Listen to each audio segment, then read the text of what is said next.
আছো তুমি? আলহামদুলিল্লাহ ভাই, আপনি কেমন আছেন? আছি অনেক ভালো। বলো তো আমার এই ড্রেসটা কেমন লাগতেছে? ভাই হেব্বি লাগতাছে। তুই চুপ কর, তোরা বলতে বলছি। জি ভাই, অনেক সুন্দর লাগছে, কিন্তু ভাই প্যান্টটা টাকনুর নিচে না পরে উপরে পরলে আরো ভালো লাগবে। আরে তুমি হইলো ওল্ড মডেল, এইসব হলো মডার্ন ড্রেস। তুমি এসবের কি বুঝবে? তোমার কাছে আশাটাই ভুলে গেল, মনটাই খারাপ করে দিলে। আরে ভাই, রাগ করছেন কেন? আপনি যেটা কি মডার্ন ভাবছেন সেটা আপনাকে ধ্বংসের দিকে নিয়ে যাচ্ছে। ধ্বংস?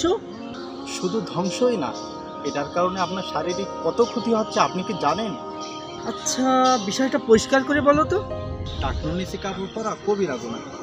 রাসূলুল্লাহ সাল্লাল্লাহু আলাইহি ওয়াসাল্লাম বলেছেন, পুরুষের শরীরে যে কোনো পোশাক টাকনুর নিচে ঝুলে পড়া হারাম। আর আমাদের আধুনিক চিকিৎসা বিজ্ঞান কি বলে জানেন? না তো। পুরুষের টাকনুর ভিতরে প্রচুর পরিমাণে সেক্সুয়াল হরমোন থাকে এবং তার আলো বাতাসের প্রয়োজন হয়। তাই কেউ যদি তা খোলা না রেখে ঢেকে রাখে তাহলে তার যৌন শক্তি কমে যাবে এবং বিভিন্ন শারীরিক ক্ষতি হয়।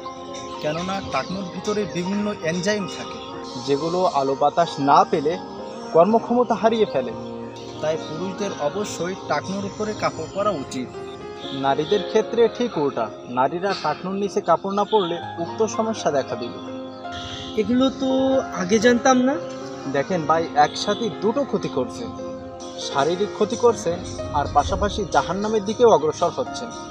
ভাই তোমাকে অনেক ধন্যবাদ, আজ থেকে আমি সবসময় টাকনুর উপরেই কাপড় পরবো। রাসূলুল্লাহ সাল্লাল্লাহু আলাইহি ওয়াসাল্লামের প্রতিটি সুন্নতের মাঝেই রয়েছে উম্মতের জন্য ইহকালীন শান্তি ও পরকালীন মুক্তি। তাই আসুন আমরা রাসূল সাল্লাল্লাহু আলাইহি ওয়াসাল্লামের প্রতিটি সুন্নত মেনে চলার চেষ্টা করি।